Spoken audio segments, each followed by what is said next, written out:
I am joined today with Chris Herbert, and he is the founder of a company called TrackR.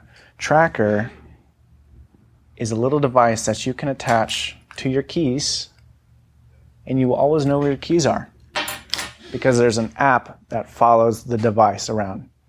And I'm really excited to get into more of the story and the backstory. So I want to go from kind of when it started to where it is now, and then kind of walk me through the process and the journey. So as of now, as of I think what it was yesterday, you've received $8.7 million in funding for TrackR. Yep, that's correct. So that's pretty cool. I'm a little jealous, because I know that investors, they can make the thing just go on steroids, and then you just, So take us back, though, to the beginning, when this was just an idea that maybe you and Christian, a few others had. Why did you want to do this? Why did you see the potential in TrackR, and why was it important for you?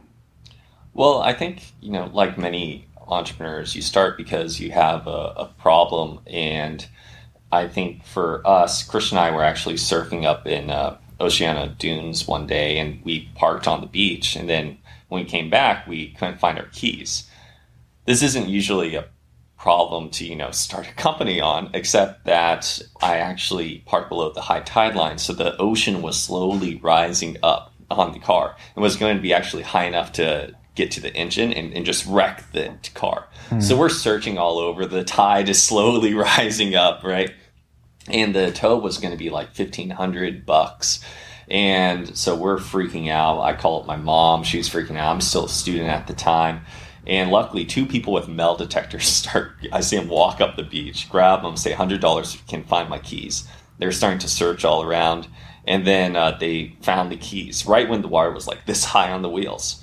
And that got us thinking, wow, this is a huge problem, but not just for finding things, when they're lost, but always knowing where things are. So for today, people keep track of where your keys, passport, everything is in your life is just through sheer memorization. We memorize where all the items are in our life. So Christian and I thought, well, what if we could take that job of memorizing where items are and give that to computers so that a computer could have a database of where every single item is located in your life, and then you could just look up where your stuff is. You could just Google where your items are at any given time. So that's where the idea from TrackR came about. And so Christian was a mechanical engineer, I was an electrical engineer, and when we exited UCSB, we took the technology management program, and we had developed the product while at school, entered a business plan competition, and won that. And then the same day I graduated, we started the company. Christian quit his job this was June 2009, so the bottom of the economy. So Christian was, his parents thought he was crazy for quitting his nice engineering job. I turned down some jobs, and we just started working on the product in this garage off of Coda Street. Not a good idea to start a company in a garage. Well, a lot of people have done that. Apple, Google. I read somewhere that the Apple thing wasn't even true. But in the movie it was. In the movie, I don't know, right? And see, the problem that I have the same problem. I saw the movie. Well, they're coming out with a new one. Yeah, I haven't seen it yet. I don't know if it's out, but maybe it's different. I saw some of the reviews this morning. It looked cool. I mean, I'm of course going to see it. I saw the Ashton Kutcher one, and that was. By the way, did you see Martian? I haven't seen that one. I would recommend that. I saw that with my brother. It's scientifically correct, a little cheesy, but it gives an insight into what Mars travel could look like. So go see it. But you were talking about garages and. Yeah, so we started working in the garage, and we had some money. We had our savings, our Jaeger college kid savings that we had put in. So we just put all the money we had into the company. And then we had some money from the competition. and we just started prototyping. And our goal was to get a prototype and fully working to enable you to use a software app on your phone to find your keys, and then if you leave something somewhere, we'll show you a GPS map of where you left it. And so we were rapidly prototyping this device, and kind of had a really hard, we were going to run out of money in that October. So, 3 months, and we just worked crazy hours. It was like what kind of hours? It was 7 days a week, 12 to 15 hours a day. But it was amazing. We were. It's like so Elon Musk hours. Kind of like he's like 16-20 or something. I don't know. Musk is crazy with his hours. I don't think it was even that. But I mean, when you're so focused on an idea and so passionate, and it's so obvious to you that this is the future, you just forget. We forgot to eat. It's just you eat it. You breathe it. Yeah, I mean, it's just utter focus. And so we built the product, got some of our friends and family, after showing the prototype, to invest some dollars so we can keep on going, get into production, and we showed off the product in a launch at demo in 2010. So TrackR, tell me about, we were talking about Apple and Google and even Amazon off air, but when I say successful, who comes to mind and why? Well, there's a bunch of people that I think about being extremely successful. I just read Elon Musk's book, and I think... Which one? The Quest for Fantastic Future? Yeah, I think so. I love that one. Yeah, his biography. I got the audiobook, and I'm like, I took like 2 days off just to like get into that, because I'm like, how does this guy get a freaking space company and all this, the 3 other Solar City and the Tesla, and I'm just like, it's an amazing story.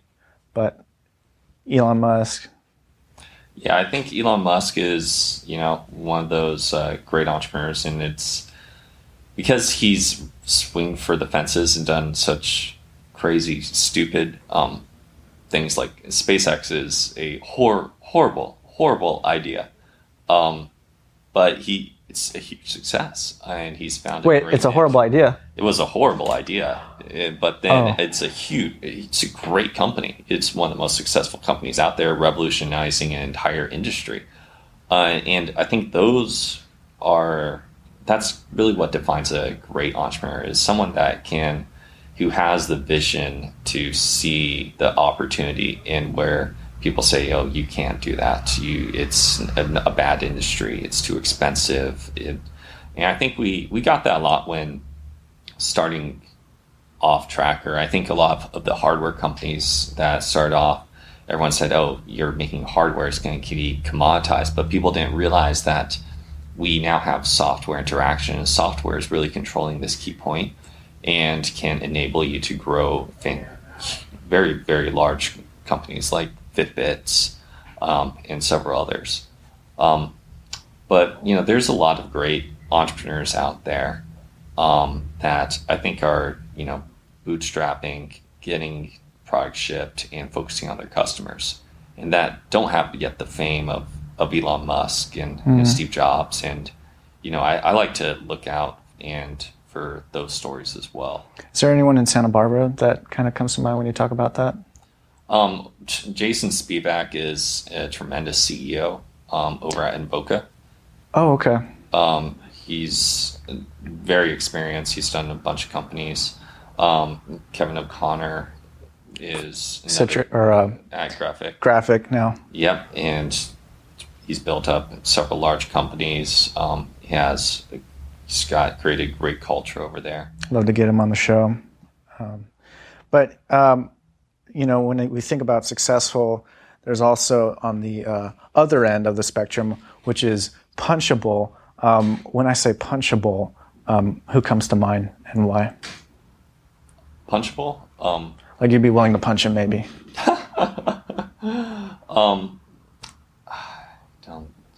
I don't think. I mean, as another as a CEO and founder, it's hard for me to really see that, right? Is because there's always every entrepreneur is struggling to do something that is somehow impossible, and whenever you're trying to really have any change on the world, you need to really push back against it. And so, I think that I really Wait, let's go dive into that more. You said people are trying to change the world, and when you want to have change for the world, people are going to push back on it? Yeah, I think people are overall resistant to change. Industries are naturally resistant to change. And how have you felt that resistance?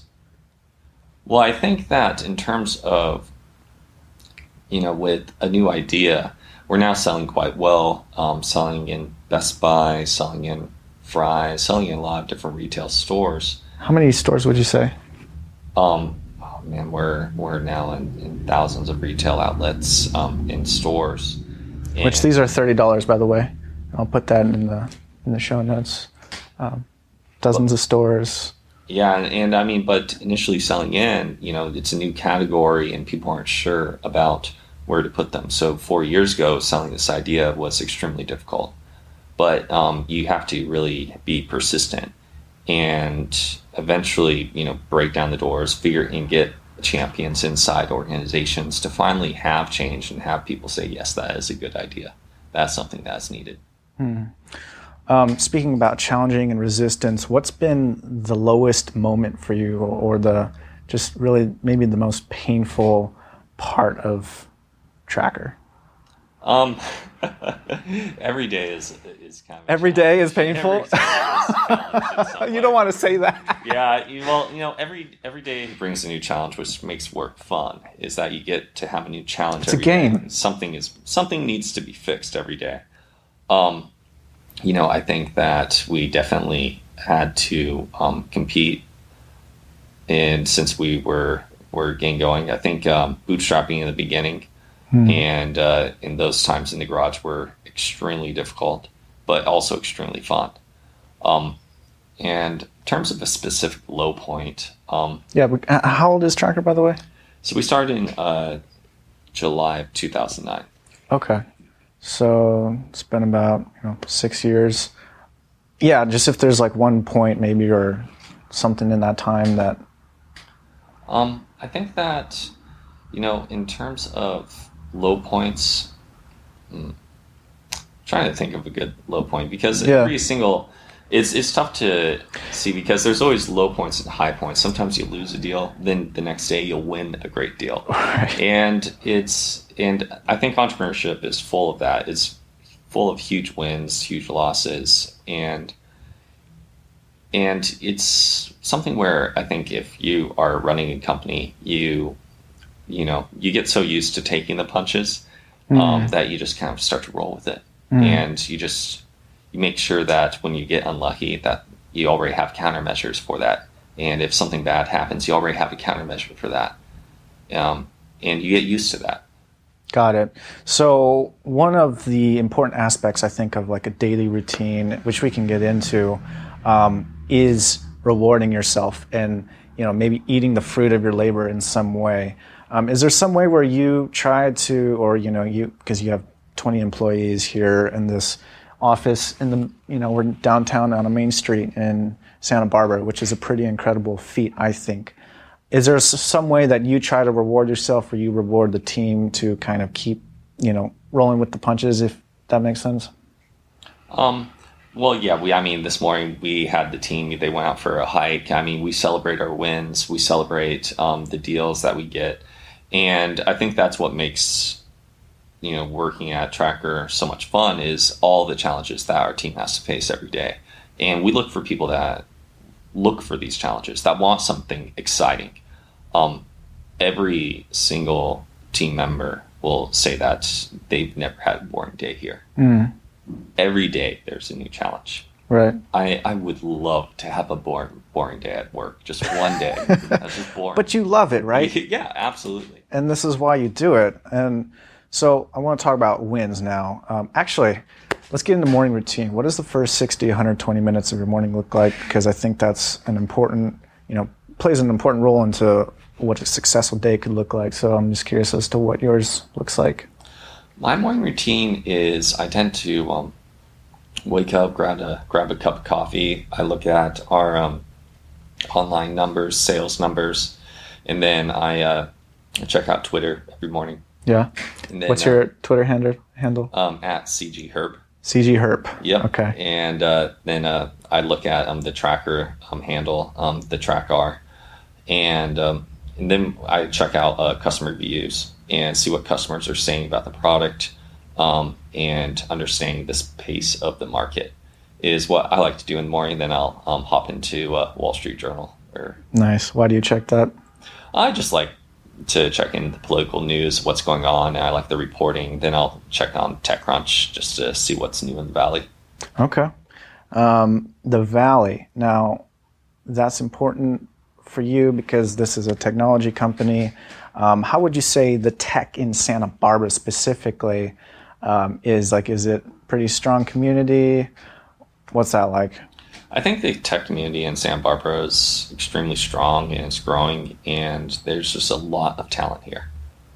So I think we're really fortunate to have such a great university with great engineering programs that are feeding all these different tech companies here in town.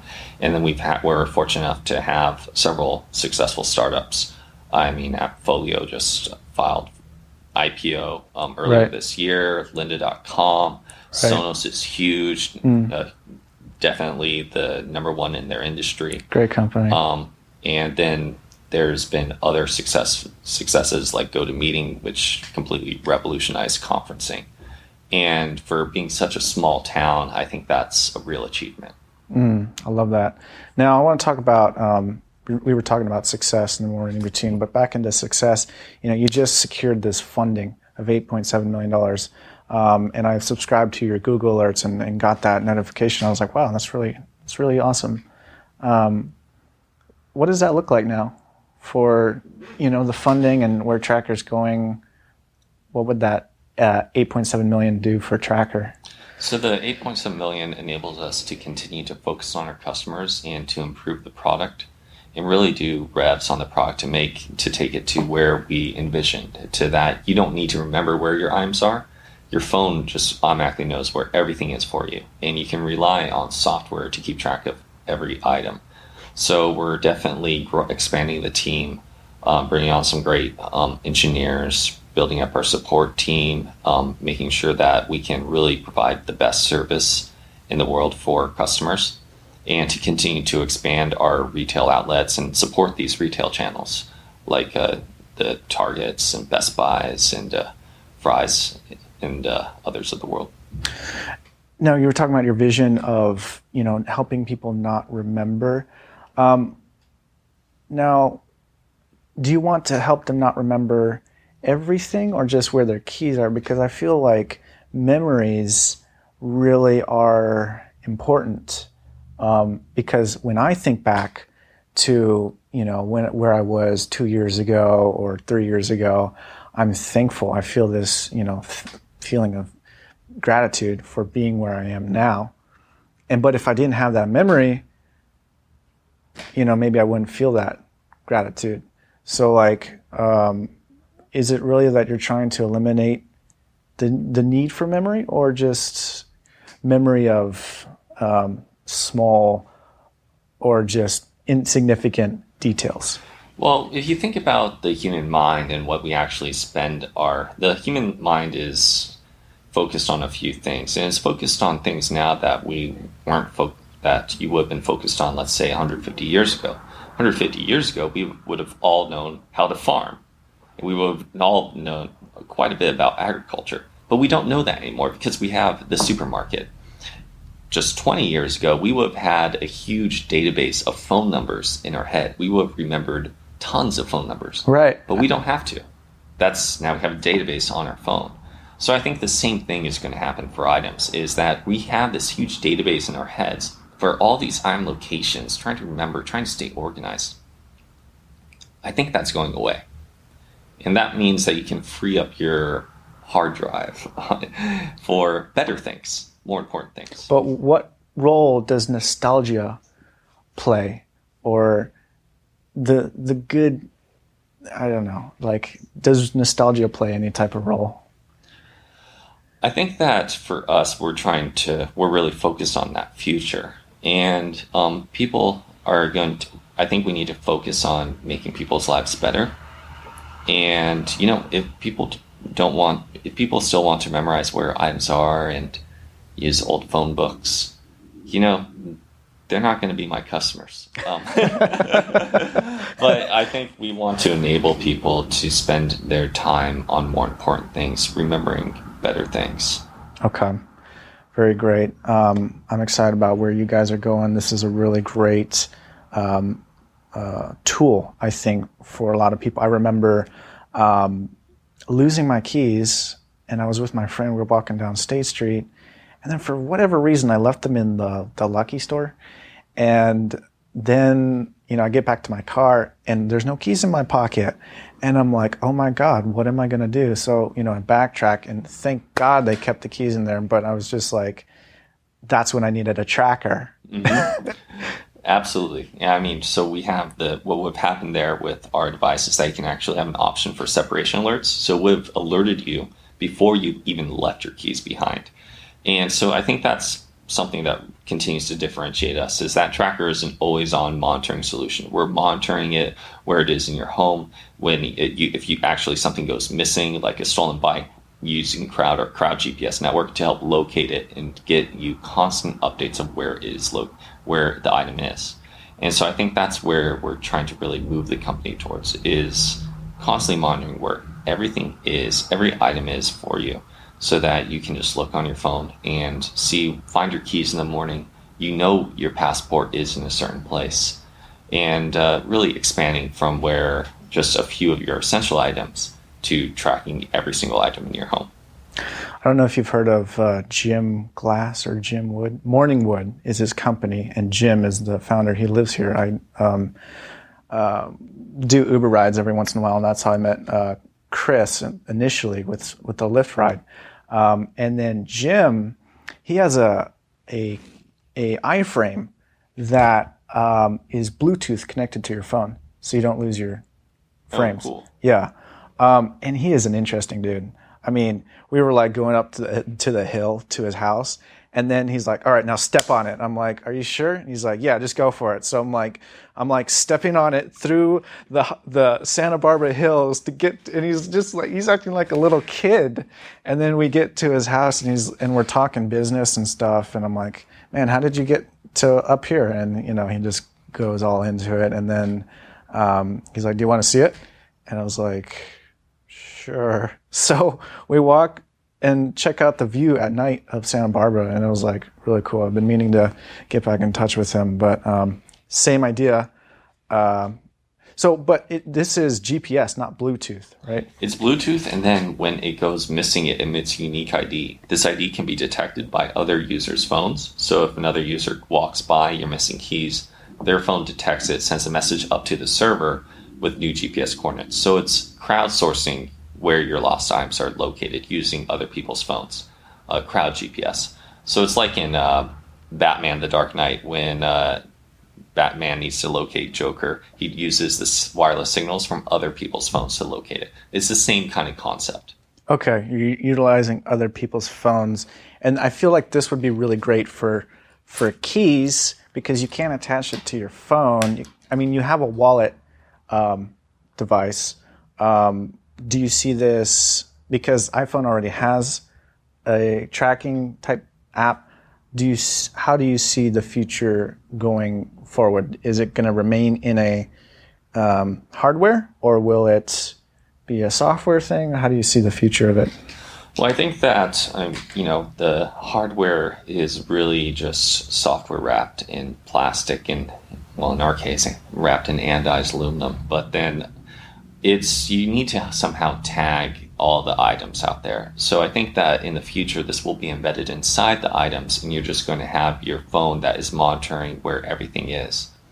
And There always will be a hardware component, but we're really focused on the app experience and enabling users to tag everything. And that's going to be through miniaturization of the hardware and continue to do revs and listening to our customers on what they'd like to see from the hardware. Wow. So tag everything. Tag my pants. Tag everything. My dog. Well, there's wearing jackets, purses. Girlfriends. Girlfriends' purses.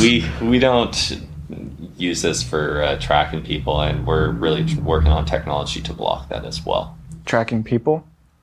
Well, what are you tracking then? We're tracking items and tracking like keys, and that's really the benefit because only you can see the item that you're tracking. Okay.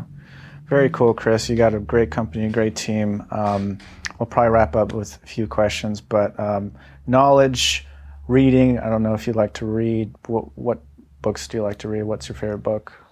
I like a bunch of different books. Right now, one of my favorite all-time books is Predictably Irrational.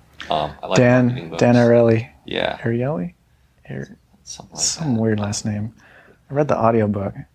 Yeah, I like that. I like to read. I just read all the Game of Thrones books, so that was fun. I love to get those fantasy books into the fictional type stuff. Yeah, I like fictional books too. Do you mostly like fictional or nonfiction? What's the percentage? I do about 50-50.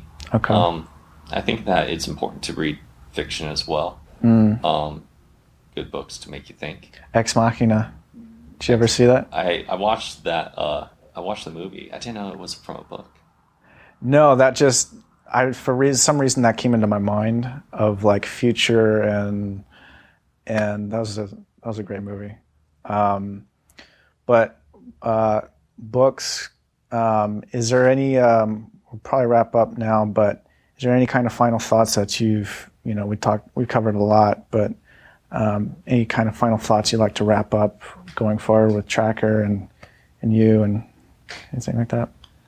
I'm really excited about the future of TrackR. I think that really we are just at the beginning of the growth here at TrackR and the beginning at really creating this future. So I'm really excited, especially for the next year. There's going to be a lot of new announcements, a lot of improvements to the product. And, I'm really thankful to mainly, our customers and fortunate just to have such a great team at the company as well to help drive it forward. Awesome. Best way for people to get in touch with you? You can check out the TrackR.com. Okay. TRACKR, thetrackr.com. Yep.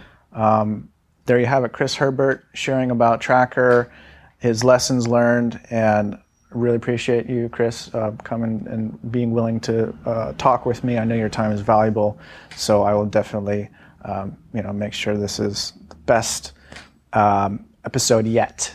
So, thanks, Chris. Awesome. Thanks so much. I appreciate it. Yeah, my pleasure.